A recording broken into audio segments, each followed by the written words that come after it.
Assalamualaikum warahmatullahi wabarakatuh. Kembali lagi dengan pelajaran Pendidikan Pancasila dan Kewarganegaraan.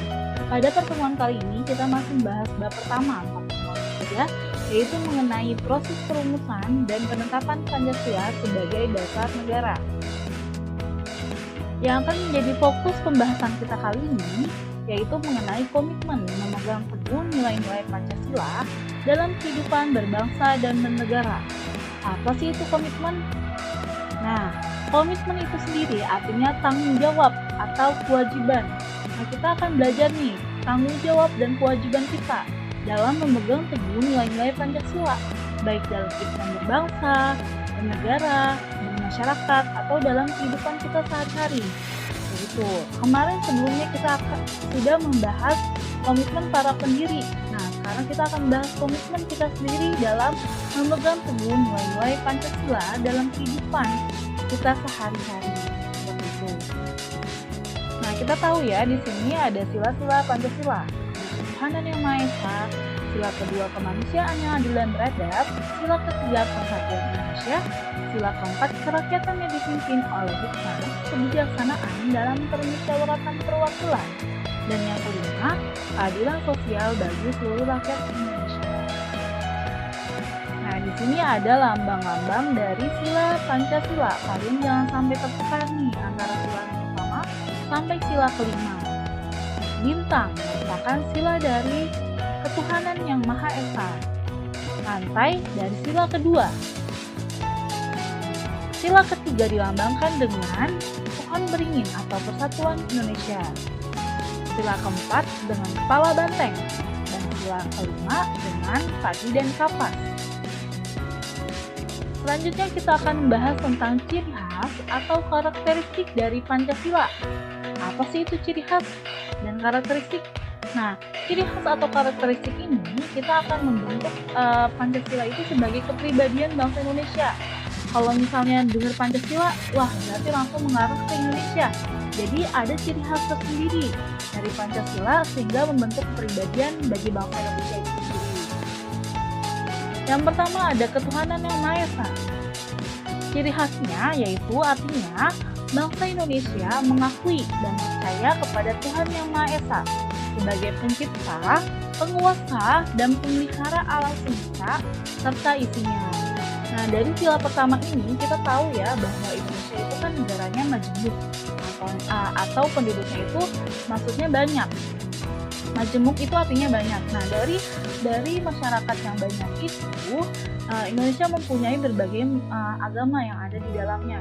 Kita tahu ya agama di Indonesia itu ada 6. Pertama agama Islam, yang kedua Kristen. Kristen itu ada 2, ada Kristen Katolik dan ada Kristen Protestan. Nah, dari selanjutnya ada agama Hindu, agama Buddha, dan agama Konghucu. Dari kemajemukan yang ada, walaupun misalnya banyak agama yang ada di Indonesia, kita harus saling toleransi dan kita harus percaya bahwa itu Tuhan itu ada sehingga bangsa Indonesia itu percaya akan adanya Tuhan. Yang kedua, kemanusiaan yang adil dan beradab. Ciri dari sila kedua yaitu bangsa Indonesia menjunjung tinggi nilai-nilai kemanusiaan atas dasar prinsip persamaan derajat, hak, dan kewajiban. Artinya bahwa semua manusia itu sama di hadapan Tuhan yang Maha Esa. Yang membedakannya hanya amal dan ibadahnya. Maksudnya adil di sini artinya tidak berat sebelah, yaitu perlakuan yang sama terhadap sesama manusia. Tidak ada nih perbedaan antara manusia yang satu ini diistimewakan, antara manusia yang satu itu direndahkan. Nah, tidak boleh. Artinya adil itu harus seimbang atau tidak berat sebelah. Beradab artinya perlakuan yang sama itu sesuai dengan harkat, martabat, dan derajat kemanusiaan. Jadi sesama manusia itu tidak boleh saling merendahkan karena kita halayaknya sebagai manusia biasa, hanya amal ibadahlah yang kita menjadi perbedaan antara kita satu sama lain di hadapan Tuhan. Yang ketiga, persatuan Indonesia. Maksud dari sila ketiga yaitu bangsa Indonesia menetapkan persatuan dan kesatuan bangsa Indonesia pada posisi utama karena merupakan faktor penting bagi keberadaan dan keberlangsungan NKRI. Nah, kita sudah tahu nih tadi, Indonesia kan majemuk, ada suku, ada bahasa, itu ada banyak sekali. Nah, dari situ kita tidak boleh adanya perbedaan. Namun, dari perbedaan yang ada, kita harus bersatu dan kesatuan. Artinya, kita sama-sama loh, walaupun dari berbagai suku, walaupun beda bahasa, beda agama, kita satu, yaitu kesatuan Indonesia. Begitu. Yang keempat, kerakyatan yang dipimpin oleh hikmat, kebijaksanaan dalam permusyawaratan perwakilan. Ciri dari sila keempat ini yaitu bangsa Indonesia dalam menyelesaikan masalah-masalah yang menyangkut kepentingan bersama mengedepankan musyawarah untuk mufakat. Mufakat itu untuk mencapai kesepakatan. Nah, jadi yang sudah-sudah kita tahu ya, para pendiri bangsa itu melakukan musyawarah untuk melakukan adanya mufakat atau kesepakatan. Sidang BPUPKI pertama, sidang BPUPKI kedua, sidang BPKI pertama sampai sidang BPKI ketiga dalam menghasilkan atau merumuskan dasar negara. Nah, gitu, seperti itu. Jadi kalau ada masalah, kita berembuk nih untuk mengedepankan musyawarah dan hasilnya itu agar disepakati bersama dan menjadi tanggung jawab bersama, seperti itu. Selanjutnya, yang kelima, keadilan sosial bagi seluruh rakyat Indonesia. Ciri dari sila kelima yaitu tujuan yang hendak diwujudkan adalah kehidupan yang adil, makmur, baik secara materi maupun secara spiritual, yaitu secara merata bagi seluruh rakyat Indonesia. Nah, dari sila kelima ini, maksud para pendiri negara ini membentuk agar Indonesia itu, rakyatnya itu mempunyai kesejahteraan yang merata, tidak timbang sebelah antara kaum bangsawan maupun kaum rakyat jelata. Itu harus mempunyai keadilan sosial, jadi semuanya merata keseluruhannya, baik secara materi maupun secara spiritual. Nah, ini ada pertanyaan, sikap positif apa sih yang perlu dikembangkan sebagai warga negara Indonesia? Pasti kaitannya dengan Pancasila dong, yaitu harus memahami nilai-nilai Pancasila secara benar, kritis, kreatif, serta konstruktif atau bermanfaat, sehingga mampu bersikap dan bertindak tidak menyimpang dari pedoman dan pegangan yang ada. Jadi kita selaku warga Indonesia, kita harus memahami nilai-nilai Pancasila dan kita harus merasakan atau melakukan manfaatnya untuk kehidupan sehari-hari. Usaha untuk mempertahankan ideologi Pancasila. Yang pertama, menjadikan nilai-nilai Pancasila sebagai kepribadian bangsa Indonesia. Jadi kalau misalnya orang Indonesia nih sikapnya itu sudah mencerminkan kepribadian Pancasila sebagai pedoman dalam bertingkah laku. Yang kedua, menempatkan Pancasila sebagai sumber dari segala sumber hukum bagi peraturan perundang-undangan. Nah, itu udah jelas. Undang-undang dasar, peraturan pemerintah itu harus bersumber pada Pancasila. Yang ketiga, menumbuhkan kesadaran untuk mewujudkan nilai luhur Pancasila dalam kehidupan sehari-hari. Nah, kita akan membahas nih selanjutnya. Apa sih contoh nilai-nilai luhur Pancasila dalam kehidupan sehari-hari? Yang keempat, menjadikan nilai luhur Pancasila sebagai realitas atau kenyataan dalam sisi kehidupan dan mengamalkannya. Nah, kita tahu nih, wah Pancasila tuh nilai luhurnya seperti ini. Nah, kita harus realisasikan, jangan hanya sekedar omong belaka, tapi kita harus membuktikan dengan perilaku kita atau sikap kita atau tindakan kita. Yang kelima, yaitu melestarikan dan mempertahankan nilai-nilai Pancasila untuk menghadapi berbagai tantangan zaman, baik nasional maupun dunia. Nah, kita tahu nih, Pancasila itu termasuk ideologi terbuka untungnya. Maksudnya apa sih? Pancasila itu bersifat luas atau bisa mengikuti perkembangan zaman. Jadi zaman seperti apa, Pancasila itu bisa mengikuti. Nah, tinggal kita saja yang mengembangkannya dalam berperilaku maupun berpedoman dalam segala tindakan kita sehari-harinya. Sikap positif terhadap nilai-nilai Pancasila. Nah, kita akan belajar nih nilai-nilai Pancasila, pengamalan kita dalam kehidupan sehari-hari, sila pertama, sila kedua, sampai sila kelima. Nah, yang pertama, sikap positif terhadap nilai ketuhanan Yang Maha Esa. Apa aja sih sikap positifnya? Pertama, meyakini kebenaran agama sesuai agama masing-masing. Nah, kita tahu nih, kita punya agama. Nah, kita harus menjalankannya dan meyakini kebenaran agama tersebut. Yang kedua, melakukan segala perintah dan menjauhi segala larangannya. Agama punya aturan. Nah, kita harus mengikuti aturan agama tersebut. Jangan sampai udah tahu, tapi kalian malah melanggar. Yang ketiga, mengembangkan sikap toleransi dalam berbagai kehidupan. Kita tahu nih, banyak perbedaan di Indonesia dari segi agama, bahasa, suku. Nah, ini kita lebih fokus kepada agama. Jadi kita harus toleransi walaupun kita berbeda agama dengan teman kita, dengan saudara kita, ataupun lainnya. Yang keempat, menghormati kebebasan beragama dalam menjalankan ibadahnya. Nggak boleh sampai kita memaksakan kehendak kita untuk mengajak teman atau sanak saudara untuk gabung sama-sama meyakini agama, satu agama, itu tidak boleh. Karena itu adanya kebebasan beragama bagi pemeluk agamanya. Jadi itu dalam pasal 29 ayat 2, itu kebebasan untuk memeluk agamanya masing-masing. Nah, jadi kita simpulkan ya, dari sila pertama ini berkaitan dengan Tuhan ya, ataupun agama.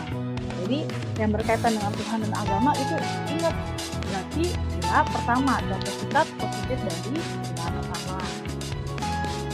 Contohnya nih, ya kan, agama Indonesia ada 6, ada Islam, Kristen, biasanya ada Katolik, ada Protestan, Hindu, Buddha, dan Konghucu. Nah, kita lihat walaupun berbeda ini, kita harus saling bertoleransi agar tidak menimbulkan perpecahan.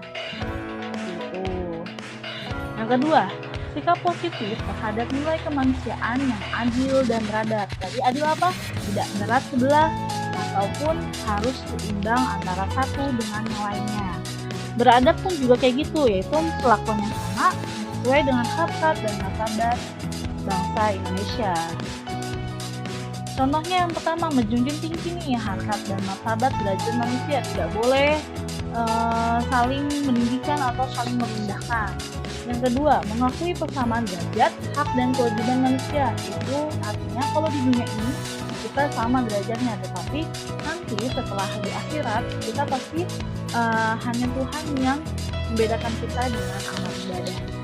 Yang ketiga, gemar melakukan kegiatan kemanusiaan, seperti ada teman yang sedang ada bencana kebakaran. Nah, kita bisa saling menyumbang untuk membantu teman dalam kesulitan, seperti itu. Yang keempat, tidak merendahkan harkat dan martabat manusia. Misalnya ada perbedaan ekonomi nih, nah kalian malah merendahkannya. Nah, itu tidak boleh seperti itu. Ataupun misalnya seperti suku dan rasanya berbeda, itu kalian merendahkan ya, tapi dengan suku yang lainnya, itu tidak boleh. Nah, kita dapat ambil nih, dan tidak semena-mena terhadap orang lain, artinya tidak menganggap remeh seseorang. Nah, kita ambil kesimpulan bahwa sila kedua ini berkaitan dengan manusia. Pokoknya segala hal yang berkaitan dengan manusia itu maksudnya di sila kedua, tapi harus nyambung juga ya. Maksudnya sila kedua itu lebih ke arah harkat dan martabat serta derajat manusia. Contohnya nih tadi ya, ini dia tuh saling bahu membahu. Misalnya ada rakyat yang mengalami kesulitan. Nah, ini tidak boleh semena-mena terhadap orang lain. Nah, tidak bersikap bullying dan lain-lain. Sila ketiga yaitu sikap positif terhadap nilai persatuan Indonesia. Yang pertama, memelihara kerukunan, kebersamaan dan persatuan sesama warga. Yang kedua, mengembangkan rasa cinta terhadap tanah air. Yang ketiga, mengembangkan persatuan Indonesia yang berbineka tunggal ika. Yang keempat, tidak bersikap diskriminatif nih atau membeda-bedakan terhadap anggota masyarakat. Jadi sila ketiga ini kita tahu bahwa Indonesia itu banyak keragaman. Dari keragaman yang ada, kita harus dengan semboyan kita, yaitu bineka tunggal ika. Berbeda-beda walaupun tetap satu. Jadi kita harus merangkul semua perbedaan menjadi satu, yaitu bangsa Indonesia. Jadi sila ketiga bisa diambil kesimpulan keterkaitan dengan negara dan persatuan. Jadi kalau ada rasa cinta terhadap tanah air itu sudah jelas masuk dalam sikap positif dalam persatuan Indonesia. Nah, ini banyak keragaman suku di Indonesia, tetapi mereka saling toleransi, akhirnya menimbulkan persatuan Indonesia. Contoh lainnya di lingkungan sekolah, untuk seperti upacara hari Senin. Nah, upacara Senin itu merupakan bentuk pengamalan dari sila 3. Yang keempat, sikap positif terhadap nilai kerakyatan yang dipimpin oleh hikmat kebijaksanaan dalam permusyawaratan perwakilan. Yang pertama nih, mengedepankan musyawarah menyelesaikan masalah bersama. Yang kedua, ada menghargai pendapat orang lain. Yang ketiga, memberi kesempatan orang lain untuk menyampaikan pendapat, dan yang keempat, tidak memaksakan kehendak kepada orang lain. Jadi, kita ambil kesimpulan bahwa sila keempat itu berkaitan dengan musyawarah. Artinya segala sesuatunya itu harus dirembukan atau dimusyawarahkan agar mencapai kesepakatan bersama. Dari kesepakatan bersama itu bisa saling individu satu sama lainnya harus bertanggung jawab dari kesepakatan. Contohnya nih, pemilu. Nah, pemilu itu kan merupakan hak suara kita, musyawarah kan, atau pesta demokrasi. Dari situ juga termasuk mengamalkan sila keempat. Kalau misalnya kalian sudah 3 tahun, kalian itu harus melakukan pemilu, artinya kalian sudah mengamalkan dari sila-sila Pancasila sila keempat. Contoh lainnya seperti pemilihan ketua kelas, pemilihan OSIS atau IPMA nantinya. Nah, itu kalian sudah mengamalkan sila keempat, artinya kalian sudah musyawarah dan kalian sudah demokrasi. Artinya dari kita dan untuk kita. Sila kelima, yaitu sikap positif terhadap nilai keadilan sosial bagi seluruh rakyat Indonesia. Ada mampu bertindak adil dalam segala hal, menjaga keseimbangan hak dan kewajiban masyarakat, menghargai hasil karya orang lain, suka bekerja keras, tidak bergaya hidup mewah, mengembangkan sikap kekeluargaan dan kegotong royongan. Nah, dari sila kelima ini kita harus menghargainya hasil karya orang lain. Jadi kalau misalnya ada teman yang punya prestasi atau menang lomba, nah kita menghargai hasil karya dia nih. Wah, kalian hebat nih, sudah ikut lomba dan lainnya. Nah, itu termasuk kalian sudah mengamalkan sila kelima. Suka bekerja keras, misalnya kalian piket di sekolah, itu kalian itu sudah mengamalkan sila kelima. Tidak bergaya hidup mewah, artinya membeli sesuatu sesuai dengan kebutuhan kalian, bukan keinginan kalian. Nah, tidak hedonisme atau tidak menghamburkan uang, itu termasuk pengamalan dari sila kelima. Dan gotong royong ini termasuk juga dari pengamalan sila kelima. Jadi sila kelima ini berkaitan dengan keadilan dan kesejahteraan. Jadi lihat nih, kesejahteraan itu pokoknya yang berkaitan dengan kesejahteraan itu maksudnya sila kelima. Nah, nih contohnya ada apresiasi pemenang lomba. Jadi termasuk dari sila kelima karena menghargai hasil karya orang lain atau apresiasi bentuknya. Nah, yang terakhir ini menghamburkan uang. Jangan sampai kalian termasuk orang yang hedonisme atau menghamburkan uang atau membeli sesuatu karena keinginan kalian, karena maksud kalian dan bukan karena kebutuhan kalian. Nah, dari sini kita sudah paham bahwa Indonesia negara majemuk. Nah, dari kemajemukan yang ada, kita harus benar-benar memahami nilai-nilai luhur Pancasila, sehingga dari nilai-nilai luhur Pancasila yang ada, Indonesia tetap bersatu, yaitu mewujudkan Indonesia yang adil dan sejahtera. Jadinya tidak ada perpecahan, saling toleransi, dan satu kesatuan, yaitu Bhinneka Tunggal Ika, berbeda-beda tetapi tetap satu juga, yaitu satunya Indonesia. Nah, kita sudah bahas tentang Pancasila. Dari sini apakah sudah paham? Ada yang mau ingin dikatakan? Kalau misalnya belum jelas, kita akan bahas atau diskusi melalui WhatsApp group. Ya, kurang lebihnya mohon maaf. Assalamualaikum warahmatullahi warahmatullahi wabarakatuh.